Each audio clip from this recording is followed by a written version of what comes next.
Assalamualaikum, hai guys, apa khabar korang? Terima kasih sebab sudah klik video ni dan jangan lupa tekan tombol subscribe. Kembali lagi bersama saya AA berbagi info dan kisah menarik. Oh, sebelum tu jangan lupa tekan tombol subscribe, tekan loncengnya juga. Okey, video kali ni pun saya nak sambung kisah seram Nurse Hani. Sebelum kita start video kali ni, saya nak ucapkan terima kasih kepada Nurse Hani sebab izinkan saya cerita kisah-kisah seram yang dia kongsikan dekat dalam YouTube channel saya ni. Memang hari tu dah cakap dah kan, terima kasih kan. Tapi hari ni nak juga cakap terima kasih sebab izinkan. So, tak payah nak lengahkan masa, dah sedia? Jom kita mula. Jadi macam yang kita tahu, pengalaman seram Nurse Hani ni memang banyak sangat. Yelah, dia sendiri pun dah bertugas lebih daripada 10 tahun. Jadi katanya dekat ward yang sekarang ni dia bertugas, dia dah berkhidmat dekat dengan 10 tahun. Jadi dia adalah staf yang paling lama yang ada dekat ward tu.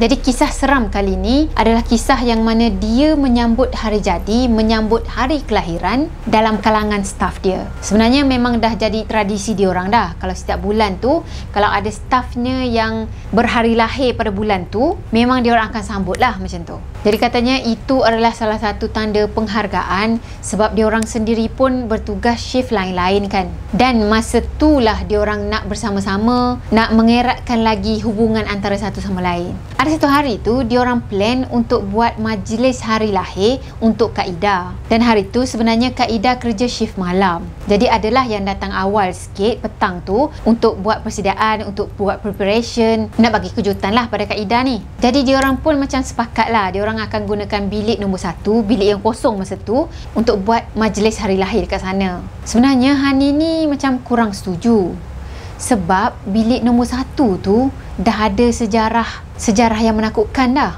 Tapi Hani ni tak ceritakan lah dekat staf-staf dia apa yang pernah berlaku dulu dekat bilik tu kan. Sebab dia bimbang juga kalau stafnya nanti takut untuk kerja shift malam pula kan. Tapi sebab memang dah tak ada pilihan lain dah, dia dengan berat hatinya dia buka juga bilik tu. So bila dah buka bilik tu, diorang ni semua pun masuklah ke bilik tu dan buat persiapan untuk sambut hari jadi Kak Ida tadi. Masa mula-mula masuk dalam bilik tu, Hani ni bagi salam. Lepas tu dia baca surah 3 Qul, baca ayat kursi, dan dia doakanlah semoga majlis yang akan berlangsung nanti semuanya macam baik-baik je kan. Maksudnya tak ada gangguan macam tu. Sebenarnya bilik tu dah dikunci lama dah, daripada tahun 2016 lagi. Tapi biliknya masih lagi dalam keadaan yang kemas. Peralatan, mesin dengan katil, almari, semuanya tersusun cantik je. Jadi Hani tadi pun arahkan Miza dan juga Nisha untuk kemas-kemaslah apa yang patut. Dan Hani ni pula dia susun meja, kerusi macam tu kan. Masa tu jam dalam pukul 7.45 malam. Dan makanan pula dah sampai dah dekat bawah sana. So dia orang nak kena pergi ambil lah. So Hani tadi pun minta Miza dengan Nisha ni pergi cepat-cepat ambil makanan tu, bawa naik atas. Sebab dia takut nanti kalau Kak Ida sampai terserempak dengan Kak Ida akan kantoi pula kan. Tak jadilah surprise-nya. Dan Hani ni pula dia tunggu je dekat kaunter jerawat tu dengan beberapa orang lagi staf yang lain. Majlis masa tu jadi macam yang diorang rancang lah. Tapi bila bawa je kek keluar dan dia orang cucuk-cucuk lilin atas tu, dia orang pun nyalakanlah lilin kan. Nak nyanyi happy birthday lah kan. Lepas tu nak minta Kak Ida tadi tiupkan lilin tu. Tapi bila dah siap nyalakan lilin, macam ada angin yang datang, syuf, lilin tu semua terpadam tau. Lepas dah terpadam tadi, Ina tadi pun cucuhlah lagi sekali kan lilin tu. Dan sekali lagi benda yang sama jadi, macam ada angin tau yang datang, syuf, macam gitu. Dan lilin tu padam. Sebenarnya benda yang sama jadi lebih kurang dalam 5 kali tau. So tak mungkin itu adalah sesuatu yang kebetulan je jadi kan. Satu hal lagi, sebenarnya kipas dan juga aircon diorang dah tutup dah. So macam diorang pun macam terfikir juga macam mana boleh ada angin yang meniup lilin tu. Dah tu Miza tadi pun macam dia menegur tau. Dia cakap macam ni, dia pun nak tiup lilin juga. Agaknya dah lama kot tak sambut hari jadi. Tadang! Dia boleh bertukar wajah. Sebenarnya cerita ni saya dah rakam hari tu, tapi sebab dia punya audio tu tak okey, rosak, so saya terpaksa rakam sekali lagi. Okey, jom kita sambung. Lepas tu dia gelak kan, dan kawan-kawan dia yang lain pun ikut gelak juga. Tapi Hani masa tu dia diam je. Time tu dalam hati Hani ni dia cakap, tolonglah jangan ada gangguan lagi. Dia macam tak sanggup dah nak jadi gangguan yang pernah jadi dulu tu. So lepas dia orang dah makan-makan, dah sembang, gelak-gelak semua kan, masa tu jam dalam pukul 9.30 malam tau. So dia orang pun decide untuk kemas-kemas lah, dah stop sampai sini je kita punya celebration macam tu kan. So dia orang pun kemas-kemas semua. Yang mana yang kena start shift pada malam tu, dia kena stay lah, dan yang mana yang dah habis shift dah, dia orang akan balik rumah macam tu. Dalam jam 3 pagi tu sebenarnya Kak Ida dan juga Roza ni, dia orang pergi buat rondaan. Dah siap rondaan tadi, dia orang pun ambil keputusan untuk rehatlah kejap. Masa tu Roza ni rasa macam ngantuk sangat. So Roza cakap dengan Kak Ida ni, Kak Ida, kejutkan saya lepas 1 jam nanti. Maksudnya dia nak rehat dulu, dia nak tidur dulu dalam 1 jam macam tu. Dah tu Kak Ida tadi pun jawab lah, yelah nanti akak kejutkan nanti. Dan masa tu tiba-tiba je CCTV terpadam tau, terpadam dengan sendiri. Dah tu Kak Ida yang tengok CCTV terpadam tadi, dia cuma fikir mungkin CCTV ni rosak kot, tak apa, biar je lah. Dan tak lama lepas tu lonceng pintu utama tu tiba-tiba je bunyi. Dah bunyi loceng tadi, Kak Ida ni pun tak fikir panjang, dia terus je tekan enter. Maksudnya tekan supaya pintu tu boleh terbuka dan orang yang tekan loceng tadi boleh masuk lah. Sebab time tu sebenarnya dia fikir mungkin ada nurse yang lain yang nak masuk ke dalam ward tu. So masa tu dia memang tak fikir pelik-pelik, dia just tekan je enter untuk bagi orang tu masuk. Dan lepas dia tekan enter tadi, tiba-tiba je dia dengar ramai sangat orang yang nyanyikan lagu Happy Birthday to you, Happy Birthday to you. Lepas tu gelak macam tu. So situasinya tu sama macam petang tadi, masa dia orang tengah sambut birthday dia tu. Tapi kan masa tu punyalah positif Kak Ida ni, dia tak fikir pun itu tu adalah macam gangguan, itu adalah benda lain yang tengah nyanyikan untuk dia macam tu kan.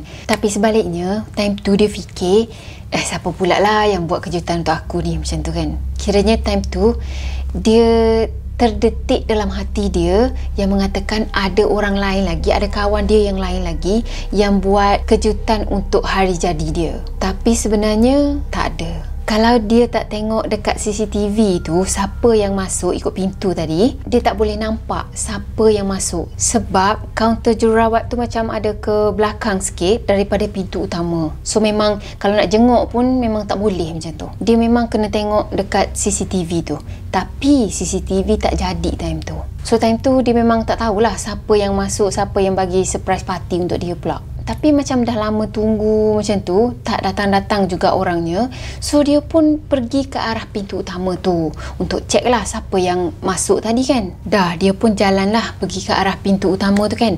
Dah sampai dekat lorong pintu utama tu, sebenarnya pintu utama tu ada dekat bahagian belakang kaunter. So dah sampai dekat lorong tadi, dia tengok tak ada siapa pun dekat situ. Tapi suara nyanyian Happy Birthday to you tu tetap juga dia dengar. Dan itu memang dia terkejut sangat sebab suara je yang ada, orangnya ataupun sosoknya tak ada langsung. So dia pun lari ke arah Roza yang tengah tidur sedap tadi kan. So dia pun kejutkan Roza masa tu. Lepas dah Roza bangun tadi, dia pun ceritalah kat Roza kan, dia dengar macam ada orang tekan bel tu. Lepas tu dia terus buka dan pergi cek ada orang ke tak, tapi tak ada orang. Dah tu dia orang pun buat rondaan ke setiap bilik pesakit untuk cek keadaan pesakit masa tu. Masa dia orang balik daripada rondaan tu, dia orang terpandang dekat bilik nombor 1, bilik yang dia orang guna masa dia orang buat hari jadi tu kan.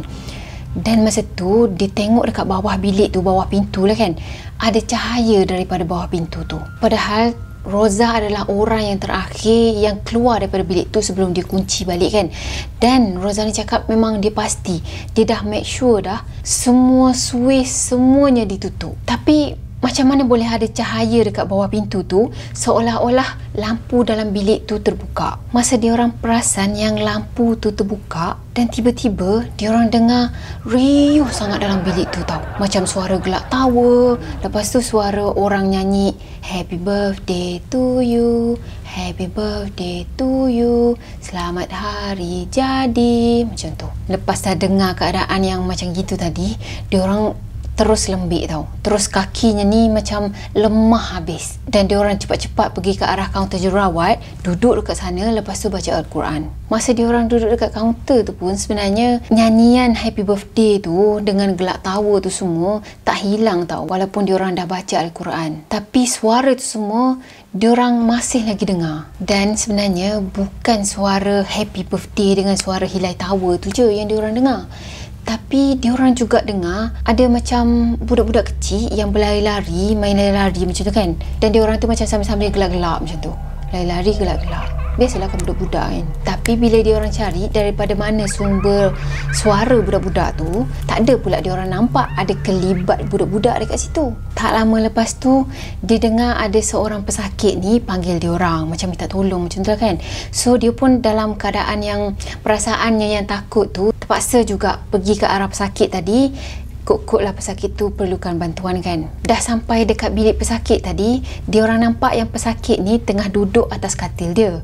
Lepas tu pesakit ni macam mengadu lah. Dia cakap, saya tak boleh tidur lah nurse. Macam ada budak-budak ni main kuat sangat lah. Saya tak boleh tidur macam tu kan. Lepas tu dia komplain lagi. Dia cakap, budak-budak ni dah main, dah usik dah barang-barang saya ni macam tu. Dah tu Kak Ida tadi pun macam pujuk lah pesakit ni kan. Dia cakap, tak apalah, baring dulu, tidur je dulu. Nanti saya cakap dengan budak-budak ni, jangan usik barang-barang pakcik lagi ya. Dan tiba-tiba Roza tadi yang ada berdiri dekat hujung katil pesakit tu, dia nampak ada kelibat 3 orang kanak-kanak yang tengah main berlari-lari dalam bilik tu. Diorang macam berlari-lari, lepas tu gelak-gelak macam tu. Time tu Roza ni macam terkejut sangat. Lepas tu dia memang takut lah, tapi dia beranikan diri juga untuk tegur budak-budak ni. Dia cakap macam ni, adik jangan bising ya, nenek ni nak tidur, adik balik ya. Tak lama lepas tu, dia dengar suara kanak-kanak ni macam makin sayup, makin jauh macam tu. Lepas tu hilang. Dan lampu dalam bilik nombor 1 tu pun tertutup juga. Dan lepas tu tak ada lagi gangguan yang lain.